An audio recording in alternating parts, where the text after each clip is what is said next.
Buenas tardes, mi nombre es Juan Camilo Bonilla.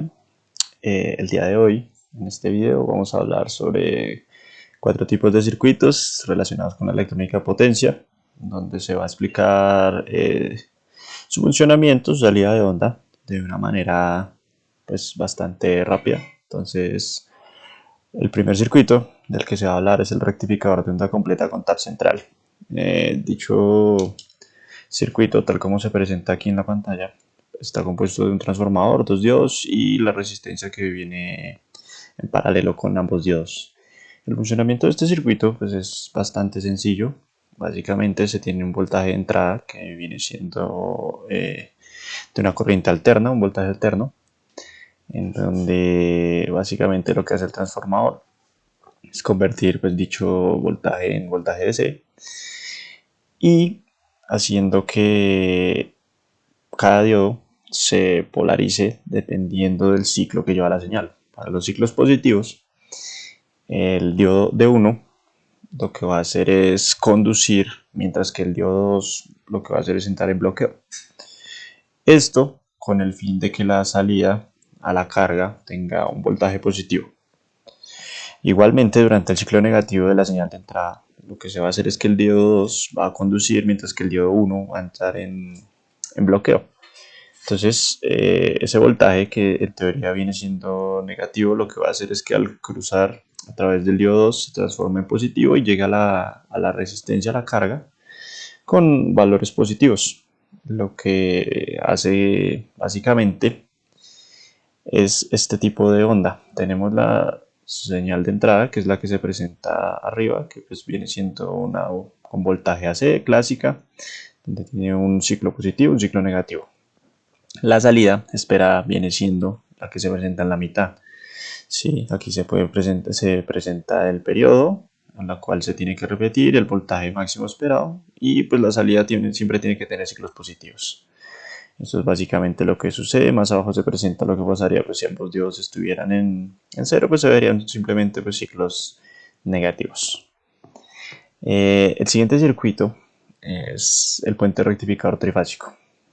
Tal como se ve en la pantalla, este puente tiene manejo para cargas trifásicas, ¿sí? Para una línea trifásica, es decir, pues, que tal como su nombre lo indica, son tres fases.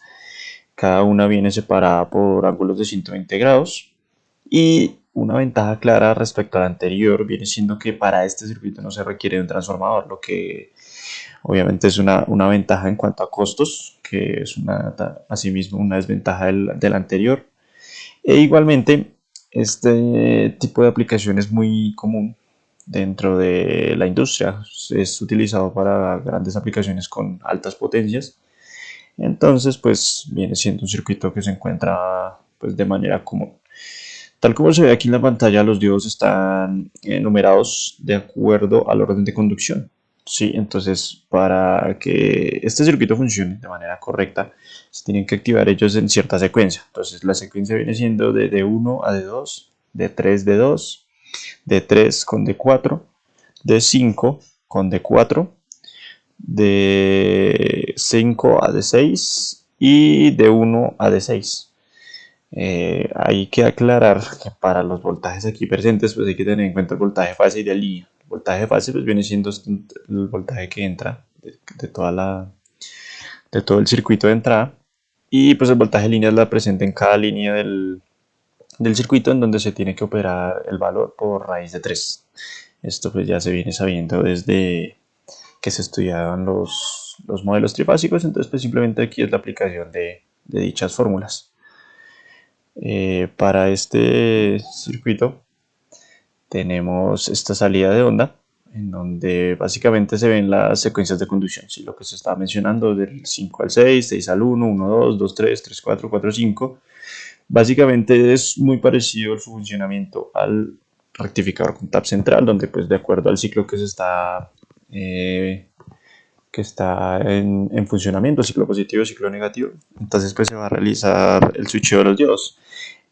Los diodos, o bueno, el diodo que tenga mayor voltaje es el que se va a switchar en dicho momento. Entonces eso es una operación bastante rápida, tal como se observan ahí en las gráficas. Y la salida, al igual que con el tap central, es todo ciclo negativo, ¿sí? Positivo, perdón. Siempre se busca un voltaje positivo a la salida para poder alimentar la carga. E igualmente, aquí podemos ver cómo la corriente de línea pues tiene igualmente ciclos positivos, entra en una saturación y saca ciclos negativos. Esto igualmente relacionado con las secuencias de los diodos. Entonces, pues esto es lo que se menciona al respecto. El siguiente viene siendo el circuito para la disminución del rizado de corriente por inductor. Sabemos que un puente de diodos generalmente se busca para aplicaciones para alimentar motores. Sabemos también que el motor actúa como una carga altamente inductiva. Por lo tanto, es el perfecto ejemplo para demostrar cómo con una carga inductiva o fuertemente inductiva vamos a tener una salida de onda con básicamente nulas o muy bajos rizados, que es la teoría y es tal como se muestra en la forma de onda. Entonces, esta es la idea. Un inductor se sabe que funciona de acuerdo a la corriente que pasa por él. Entonces, si tenemos un inductor conectado en serie con otro tipo de carga que también funciona como inductor, pues esto va a hacer que el rizado sea mínimo. El rizado por corriente es mínimo, es nulo. Sabemos que en la realidad pues esto no va a ser nulo, pero sí va a tener un rizado muy bajo, lo que va a ser una señal muy estable para poder controlar. En este caso, la mayor aplicación que tiene es pues para los motores. Bien, finalmente tenemos el rectificador monofásico con tiristores. Vale recordar que los tiristores tienen un funcionamiento muy parecido a los transistores, lo que permite controlar su disparo. ¿Sí? Entonces por eso observamos como en el circuito mostrado de convertidor monofásico, de rectificador monofásico también, tienen su puerta para lograr activarse en el momento adecuado. ¿Sí? Esta es la forma de controlar dicho circuito, en donde pues básicamente lo que se hace es unir dos rectificadores con cargas inductivas, lo que lo convierte en un conversor dual, y pues allí en la mitad de ambos circuitos de 4 cuadrantes, como se puede ver, pues vamos a conectar la carga que deseamos alimentar. Esto es ampliamente usado en operaciones con potencia, con una velocidad alta de switcheo, dado que para controlar los tiristores pues se necesita de un microcontrolador. Entonces, pues los tiempos de switcheo del microcontrolador son muy altos. Los tiristores responden a dicha estimulación. Entonces, pues vamos a ver cómo pues, la potencia se puede transmitir de manera adecuada y con la velocidad que se desea. Aquí en esta misma imagen se puede observar pues, la señal de entrada, que viene siendo lo con la que estamos trabajando, una señal alterna, e igualmente la salida de cada parte del conversor. Entonces la primera parte lo que hace es tomar la entrada, entrar en una especie de saturación, que es mientras el tiristor alcanza su máxima conducción, y por eso vamos a ver dicho tipo de onda a la salida.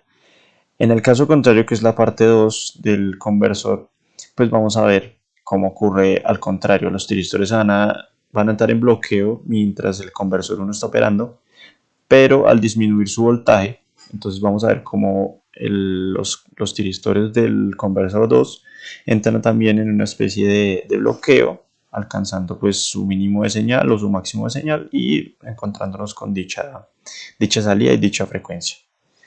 Y finalmente, pues aquí observamos como con el periodo y pues la corriente que circula, vamos a ver una forma de onda de este tipo a la salida. Básicamente eso era lo que se quería mencionar. Un apunte también a mencionar es que el rectificador con tap central pues es recomendable para aplicaciones de baja potencia, ¿sí? E igualmente los costos de dicho circuito pues aumentan debido al uso del transformador, lo cual es una desventaja respecto a los demás circuitos, por ejemplo el puente rectificador trifásico, en donde no se necesita transformadores, su funcionamiento es relativamente básico, dado que solo se compone de 6 diodos. Entonces es una opción a considerar en caso de tener límites de presupuesto.